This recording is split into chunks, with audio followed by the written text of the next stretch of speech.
Nós, seres humanos, temos o cuidado, de uma forma ou de outra, de sermos exemplo,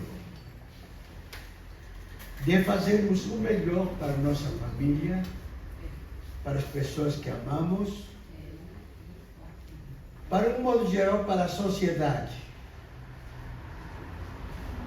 E aquela palavrinha de que legado nós vamos deixar para os nossos filhos, para os nossos netos. Que lembrança agradável é que nossos filhos podem ter. Que herança espiritual, que herança moral, ética que nós vamos deixar para os nossos filhos. Essa preocupação não somente é nossa, mas isso é milenar. Desde o momento que o homem é criado à imagem e semelhança de Deus, as pessoas se preocupavam de passar de pai para filho todos os costumes, a moral, a ética, o bom comportamento e principalmente a maneira como deveria se adorar a Deus. Como Deus deveria fazer parte da nossa vida. Então, eu, lendo a palavra de Deus, escolhi algumas mulheres que deixaram grandes legados para nós. E estas mulheres, sinceramente, nós temos que tirar o chapéu para elas, porque realmente elas trouxeram e deixaram para nós heranças maravilhosas, heranças espirituais, heranças que construem uma vida, que edifica uma vida. Em primeiro lugar, eu gostaria de falar um pouco de Maria, mãe de Jesus. Maria, mãe de Jesus, está se preparando para o casamento. O noivo, José. Quando de repente ela é visitada por um anjo e disse para ela que ela será um instrumento para o nascimento do Filho de Deus. Mas como pode ser isso? Eu não tenho relação nenhuma com o marido, eu estou me preparando para o casamento. Como pode ser isso? O Espírito Santo na tua vida colocará a semente da vida e do Filho de Deus. No mínimo, ela pensou que a vida dela desmoronou, acabou. Porque imaginem uma mulher, principalmente naquela época, engravidar antes do casamento. Era absurdo, era um grande pecado que ela cometeria. Mas esta mulher, na sua humildade, Mateus capítulo 5, versículos 3, declara: bem-aventurado aquele que é humilde, porque dele será o reino de Deus. Colocou Francisco. Bem-aventurados os pobres em espírito, ou humildes, pois deles é o reino dos céus. E o que Maria declara ao invés de protestar, ao invés de revidar, ao invés de negar esse grande convite que o anjo dá para Maria? Lucas capítulo 1, versículos 46, 48. Lucas 1, 46 a 48. Quando o anjo visita Maria, Maria disse, então disse Maria, minha alma engrandece ao Senhor. 47. O meu espírito se alegra em Deus, meu Salvador. 48. Pois atentou para a humildade da sua serva. De agora em diante, todas as gerações me chamarão bem-aventurada. É um pouco confuso na vida de Maria. Imaginem que ela tranquilamente está se negando de si próprio, do seu conforto moral, do seu conforto ético. O que as pessoas vão dizer? No mínimo, vão criticar, vão zombar dela. No mínimo, os pais, os avós, os tios, as tias. Mas como pode ser isso, Maria? Você inventa outra e não essa. De que é filho de Deus? Coisa nenhuma. Declara quem é o homem. Quem é o pai dessa criança? É José? José disse que não é. Imagine uma mulher numa época onde não podia engravidar antes do casamento. Ela se desfez de si próprio para oferecer sua vida, seu coração, seu organismo a Deus. Tu vistes a tua humilde serva para que tu possas fazer esta grande obra do nascimento do Salvador. E agora, como é que vai contar para o marido? Ou, aliás, perdão, para o noivo? Não precisou contar. O mesmo anjo que foi para Maria convidar para esta grande honra, para esta grande missão, para este grande serviço, o mesmo anjo vai para José. José, não te assustes, nem te atemorices em receber Maria como a tua esposa, porque ela espera o Filho de Deus. E José, também na sua humildade, crê nesta palavra do anjo.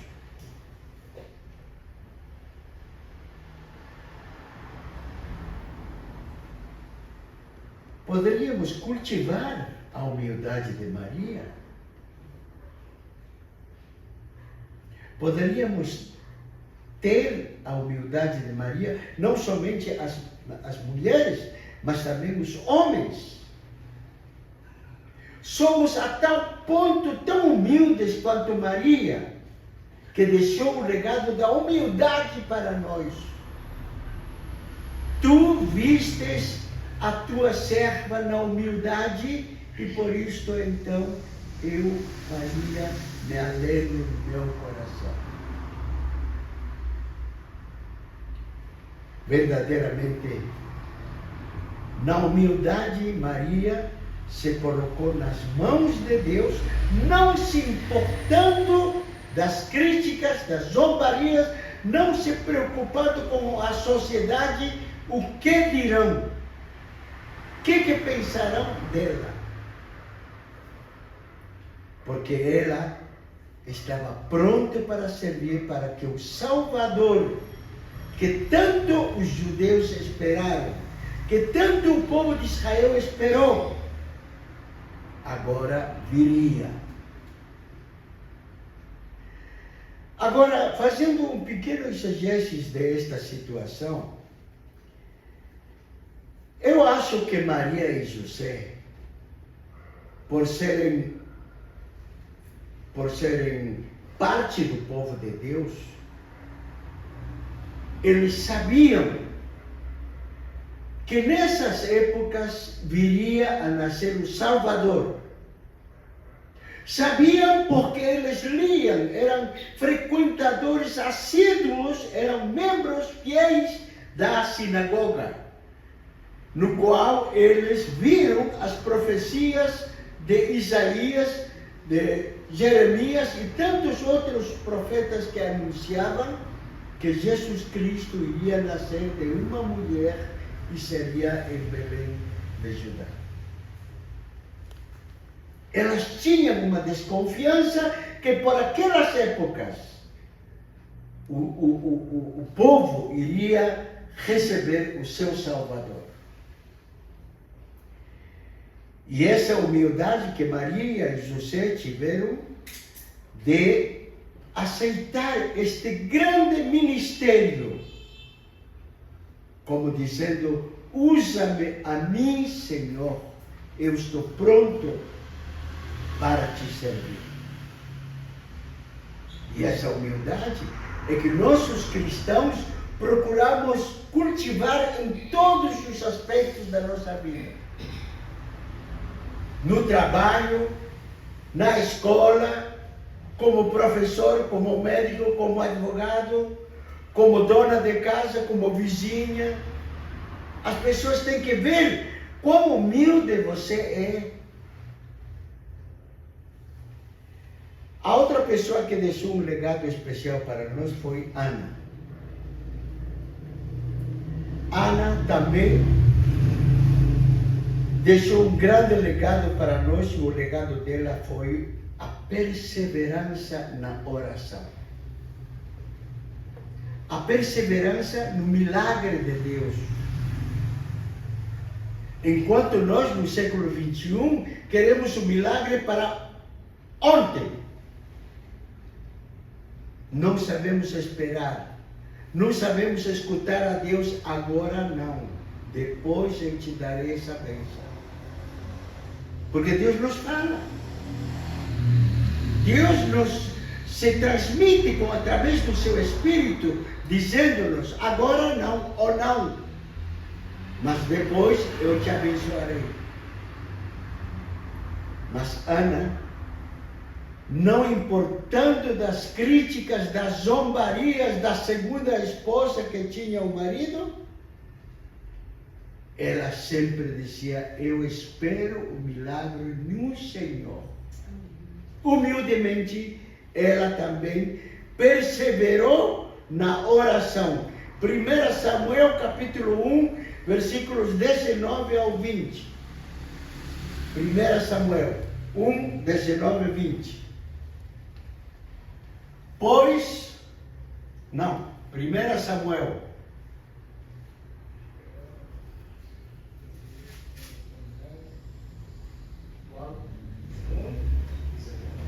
Primeira Samuel 1:19.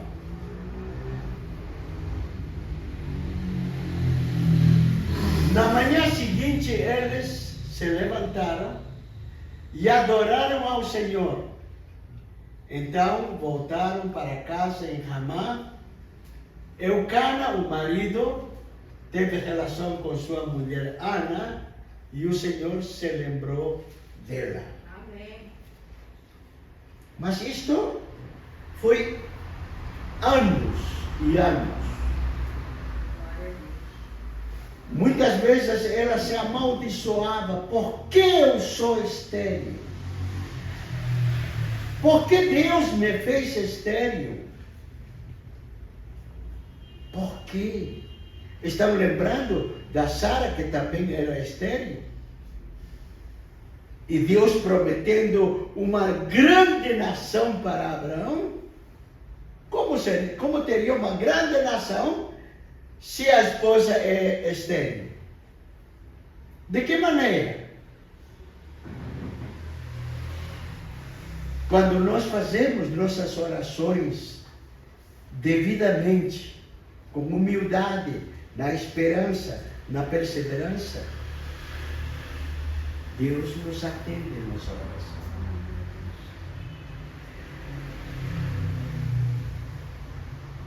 O milagre acontece. O milagre acontece. Eu tive uma experiência numa das igrejas que passei, que uma irmãzinha chorava, coitada, de desejar tanto ter um filho, e o marido consolava ela. Mas quando eles se converteram e fizeram parte da nossa igreja, eu chamei eles, os dois no altar, e eu disse para eles que deveriam orar com paciência e com perseverança, até que Deus abençoe vocês. Mas como? Se ela é estéril, Deus reverte essa situação. Se você verdadeiramente crê, irmão, ora junto da tua esposa e vocês conquistarão essa bênção. E em pouco tempo, ela engravidou. Foi uma grande festa na igreja. E esse desejo dela de querer ter um filho, a igreja toda acabou sabendo. Então a igreja também orava junto com ela. Você tem algum problema de causa impossível? Alguma situação que você não está conseguindo, não consegue conquistar essa bênção?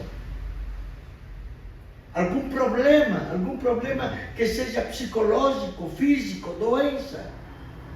Para Deus nada é impossível.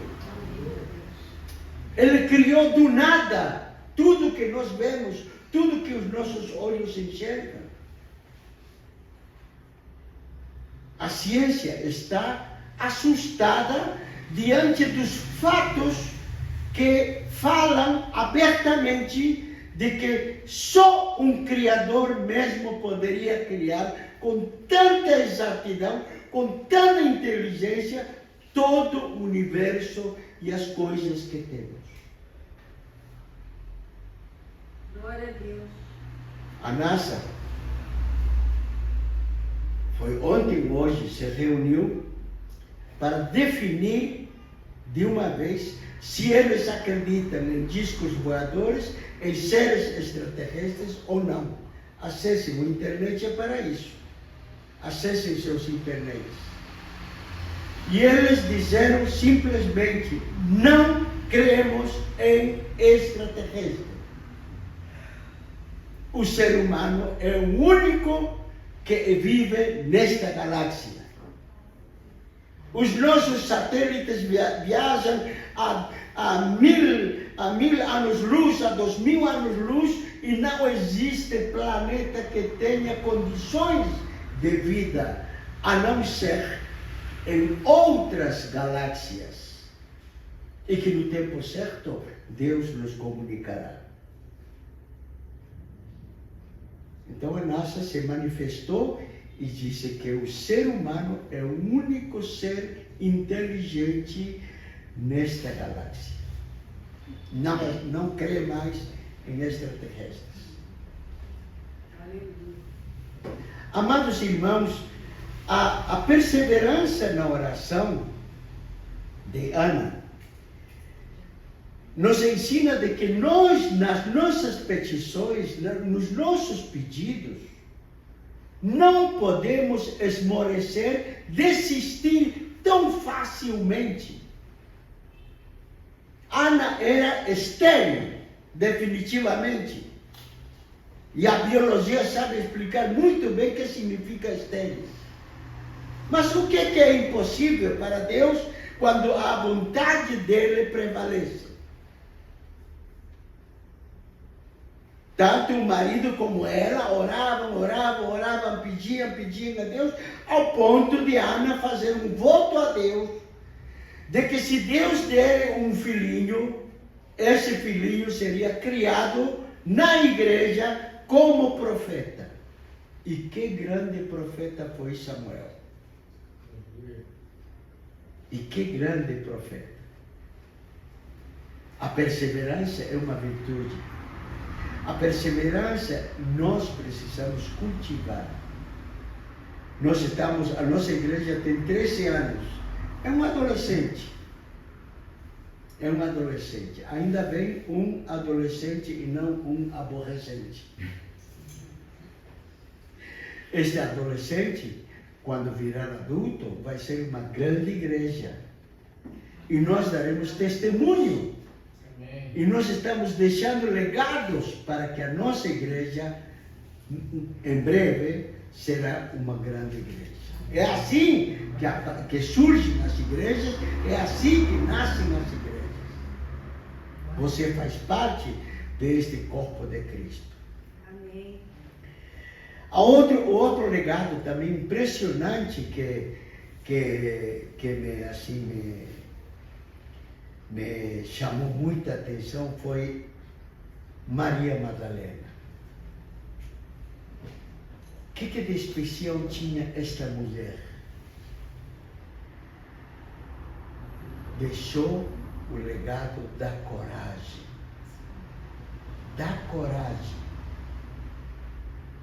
Estava disposto a quebrar paradigmas, costumes, tradição. Porque quem falava com ela não era qualquer um, mas era Jesus Cristo, o Filho de Deus, que falava com ela. E este grande privilégio de estar falando com o Filho de Deus é que se encheu de coragem e ela foi uma das primeiras missionárias evangelizadoras. E que grande evangelizadora! Trazendo uma multidão aos pés de Jesus. Tudo porque Jesus disse a respeito da vida dela quem era ela de fato e quem ela podia ser se ela bebesse a água do rio que jorra água pura, água de vida eterna. Vamos ver isto em Lucas 8, versículos 2. Lucas 8, versículos 2.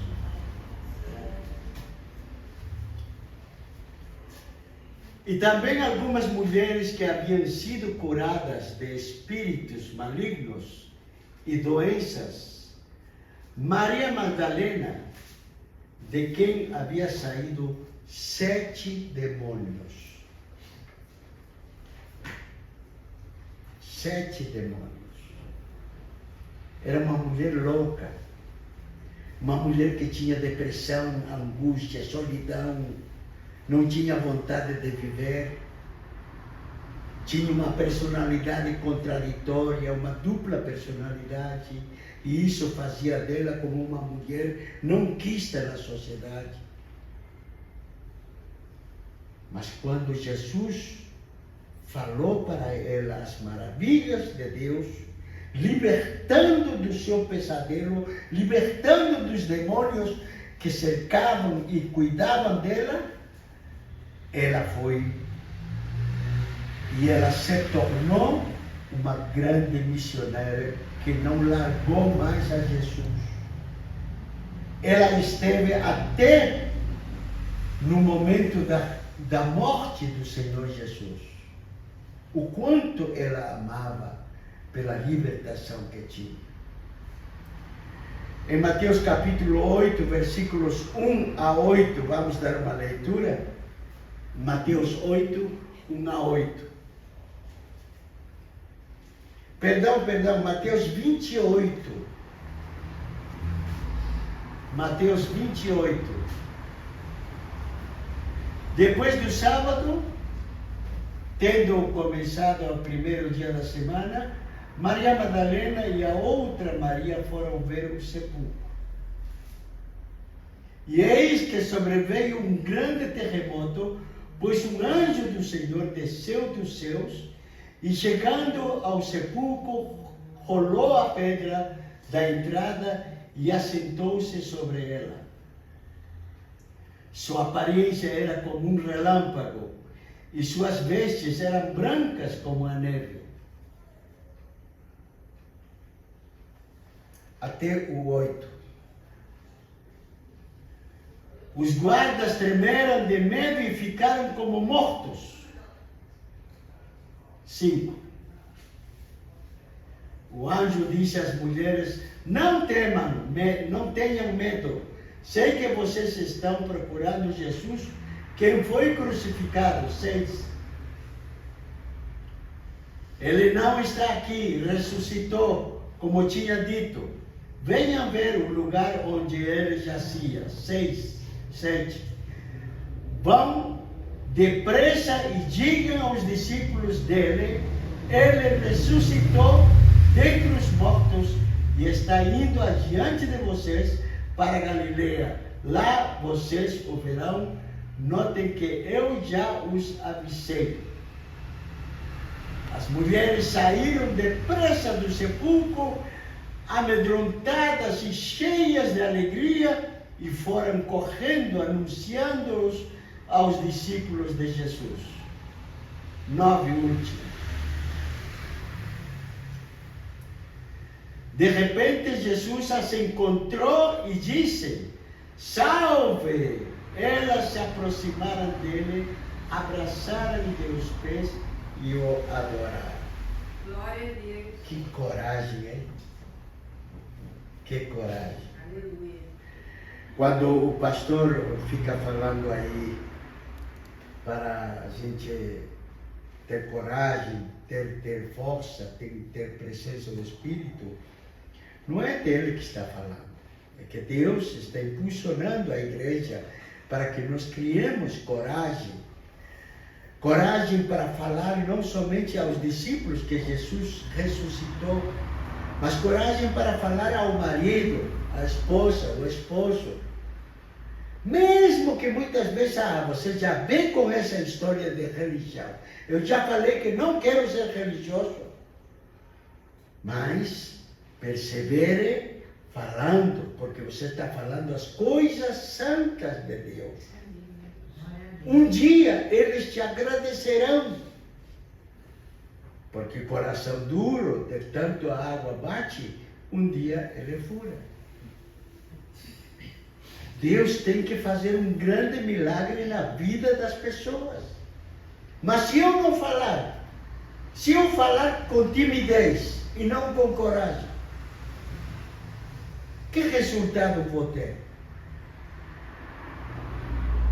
Foi essa grande mulher corajosa, Maria Madalena, que foi uma das grandes discípulas do Senhor Jesus. Amém. Agora, eu pergunto, e as nossas mulheres da igreja? Será que elas têm um legado? Maridos, vocês podem falar como são suas mulheres? Os homens, se concordarem comigo, digam amém. Mas não um amém de vergonha, mas um amém de convencido. Amém. Glória a Deus. Amém. Nossas esposas, elas têm coragem, Amém. Amém. perseverança, Amém. elas são inteligentes, Amém. elas são adoradoras do Senhor, Amém. até às vezes até demais, né? A minha não fica mais em casa, não. Você vai aonde? Na igreja. Por que tão cedo? Porque eu tenho que fazer umas coisas. Hoje saiu 1h da tarde de casa. Teu almoço está aí, você se vira aí. Está tudo pronto. Amém. Amém. Aleluia. Fala sério. Elas servem com amor. Sempre fazem o bem. Amém. Falam com sabedoria. Ou não? Elas falam com sabedoria. Elas têm um sexto sentido. Glória a Deus. Bem que Provérbios 31:10 diz, coloca aí, Francisco, 31:10. Provérbios 31:10. 31:10 até o 12. Uma esposa exemplar, feliz quem a encontrar, é muito mais valiosa que rubis. Aleluia. 11. Seu marido tem plena confiança nela e nunca lhe falta coisa alguma. Aleluia. Glória a Deus. 12. Ela só lhe faz o bem e nunca o mal, todos os dias da sua vida. Aleluia. Essas esposas realmente vão deixar legado na nossa igreja. As esposas têm que ter firme, presente em seus corações, todos estes sinais que as mulheres antigas tiveram. A mulher, como a Maria, a humildade. Você pode falar com humildade, não com aspereza. Você quer falar alguma coisa terrível para teu marido? Procure falar com humildade, você vai ver qual foi o seu efeito. Procure ser perseverante. Você pediu 1, 2, 3, peça mais, Ele vai te dar. Glória a Deus. Você é corajosa, a mulher corajosa, realmente o marido se surpreende. O Senhor nos abençoe, queridos. O Senhor enche esta igreja de mulheres sábias, corajosas, ousadas. E nossos maridos tentar ficar com elas, como elas são, e copiar delas, para a honra e a glória de Deus. Amém? O nosso pastor estará orando, dando graças a Deus por esses momentos de... Amém, né? Por essa declaração de amor, né? Maravilhosa do pastor. Que eu não perca a minha líder, né? Não negocie, não adianta, né? Que Deus possa estar nos abençoando, né? Falamos que a igreja é a igreja família, né? Que